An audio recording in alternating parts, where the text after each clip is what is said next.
Good evening, everybody, and welcome to the penultimate meeting of this group of individuals around the table. We have our final meeting together prior to the inauguration of the new council will be 1 week tonight. So we have 4 committee meetings tonight, followed by council. And at each of the committee meetings, there will be an opportunity for public participation. At council, there will be an opportunity for public participation.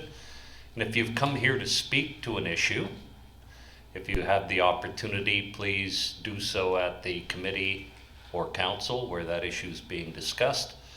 If you're not sure, just step right up and ask. Councillor Sherry Epp sends her regrets at being unable to join us at the table tonight. She's on the tag end of COVID, and so we thank her for not joining us tonight. Her energy levels are flagging. We had meetings earlier this afternoon, and so she has decided she will join us for council later on this evening. So we'll, by way of telephone. Yeah, no, you don't have to clear the room or by way of telephone. And I will chair her committee meeting earlier on. So we'll start with the Finance and Environment Committee meeting. For the agenda, we have 2 items that we've received fairly recently, what we call pinks, because they're printed on pink paper. But with the addition of those 2, I will take a motion to approve. Oh, are there any other additions to the agenda? No? I'll take a motion to approve the agenda as amended with the pinks. Councillor Little, Councillor Kahakawila, all in favor, opposed. There are no presentations, so here's an opportunity for public participation for Finance and Environment Committee. If anybody wants to speak to any of the issues on the agenda, I'd invite you to come up to the microphone here. For all public participation tonight, please begin with your name and address. Speak clearly into the microphone and limit yourself to 4 minutes.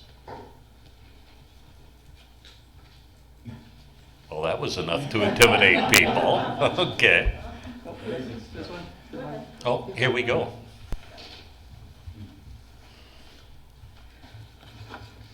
Good evening. My name is Barb Sawatsky, 4713 Kavir Road. I understand that Council has received a letter regarding the Victoria Motorcycle Club's property tax exemption. To clarify, the only affiliation or interest I have ever had with the club was to watch some of their past events, at which time I was impressed with its multi-generational membership and participation. As a counter-argument, I suggest that perhaps the Metchosin Equestrian Club should pay an appropriate sum for their use of the riding ring and horse trailer parking. After all, they are given a portion of the municipal grounds for their exclusive use for $1 a year. I do not believe that anyone other than equestrians, Metchosin taxpayer or not, is allowed to use the ring without their permission, and without argument it uses a substantial area within the municipal boundary. I also understand there are no stipulations that members must be Metchosin taxpayers to belong to the club, even though the area is on district property. However, I am really not suggesting anything change for the equestrians, but I'm suggesting that in return, nothing changes for the motorcycle club, who at least own and maintain their property. Their club fills a positive function in the CRD by providing much needed green space, for promoting physical activity, and for the family events it hosts, which are entirely run through their club with no expectation of assistance from the district, barring this tax exemption. If we're talking fiscal responsibility, it would only be fair to review all the low fee and tax exemption user groups in Metchosin. the Cricket Club, Art Pod, Community House, Maca, Machosen Hall, Church, etc., to clarify how they benefit most of the residents who live in this community, but wouldn't it be best to just let things ride? Thank you. Thank you, Barb.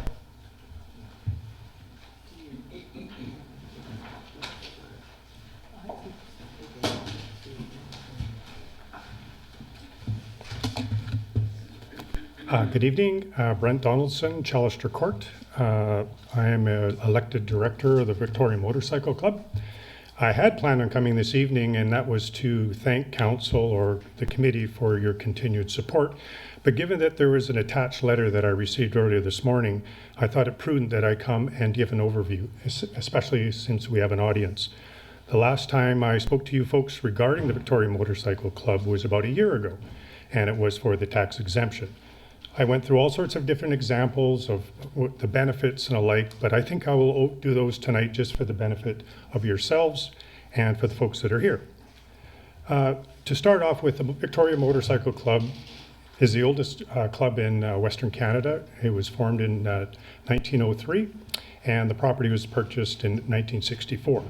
I've invited our life member, Harold Falcon, who is a long-term member of our community, as well as he was involved with the purchase of the property in the 60s.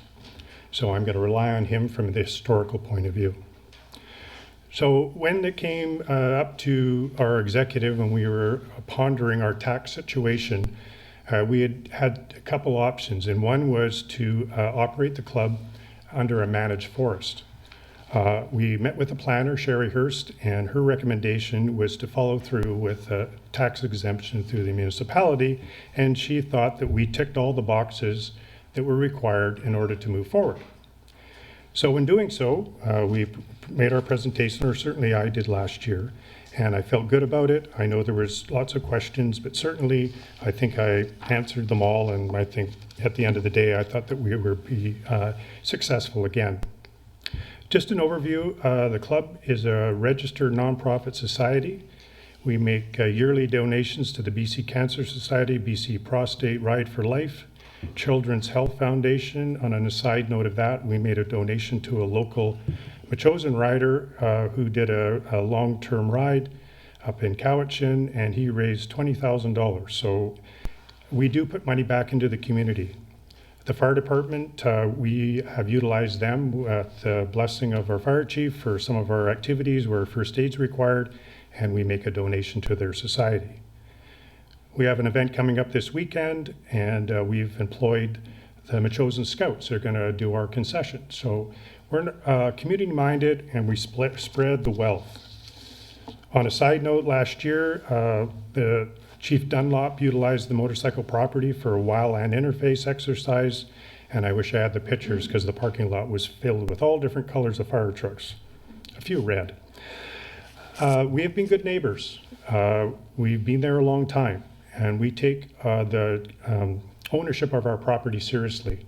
As an example, the club has been closed. The top portion, which is 160 acres, which is a quarter section, and we close that every year in extreme fire. We don't have to close it, but I've worked with the fire chief, and we felt it would be in the best interest of our neighbors as well as our property to maintain that forest.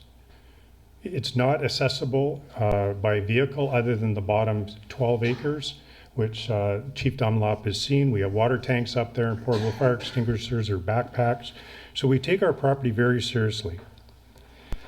The 172 acres provides wildlife refuge from development that's taking place on our borders. One would have to go into the industrial lands or Center Mountain to understand that a lot of those animals are coming our way. And that is prudent by just looking at the property and seeing what's happening over there. 1 minute, Brent. Okay, thanks. We spent over hundreds of thousands of dollars in tax money over the years supporting the municipality. We have 70 members that live in Machosen, and we have 50 junior members.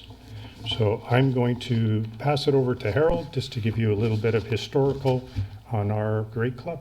Thank you. Thank you. Good evening, Harold Falcon, 1250 Liberty Drive. I've been a Victoria Motorcycle Club member for 54 years, and I was around when they purchased the club property. And in 1964, we purchased the 160 acres, but we did not have road access to Happy Valley Road at that time, and we relied on the good nature of Mr. Louis Neff to access the 160 acres by going through his property. But later, in 1969, we decided that we better have road access too. So we thought it prudent to buy the 12 acres that joined the 160 acres and also gave us access to Happy Valley Road, so today we have 172 acres, which is green space. And it was decided by the founding members that we want to keep it for green space, for recreation. There's no indication that we would ever change anything like that. We want to keep it that way. And I think that we've been good neighbors. We encourage safe recreation of motorcycles. And I just hope that the powers to be see fit to maintain the status quo as far as the tax exemption is concerned. Thank you very much. Thank you, Harold. Anybody else for public participation for finance and environment? All right, seeing none, we'll move on to the adoption of minutes of the Finance and Environment Committee meeting of August 22nd.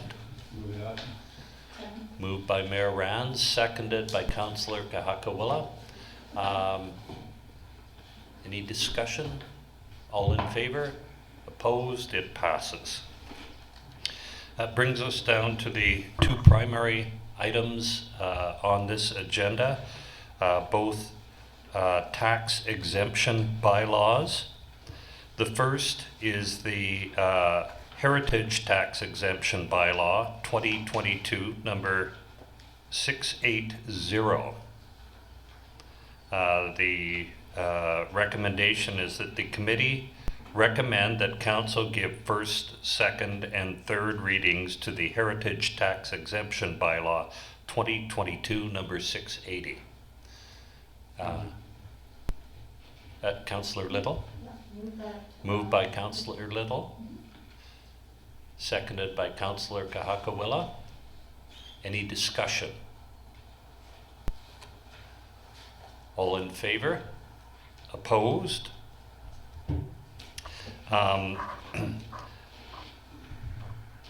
And the second is the General Tax Exemption Bylaw 2022, number 681. The recommendation that the committee recommend council give first, second, and third reading to the General Tax Exemption Bylaw 2022, number 681. Move for discussion. Councillor Kahakawila, Councillor Little, any discussion? All in favor? Opposed? That passes. We have no other business for Finance and Environment Committee. I'll accept the motion for adjournment. I'll move the adjournment. Moved by Mayor Rands, seconded by Councillor Kahakawila. All in favor? Opposed? I'm just wondering, you're going to be chairing Sherry's meeting, right now? Right. You want to just flip the order here, so you don't have to keep doing musical chairs? Is that all right with everybody? Okay. So for those keeping track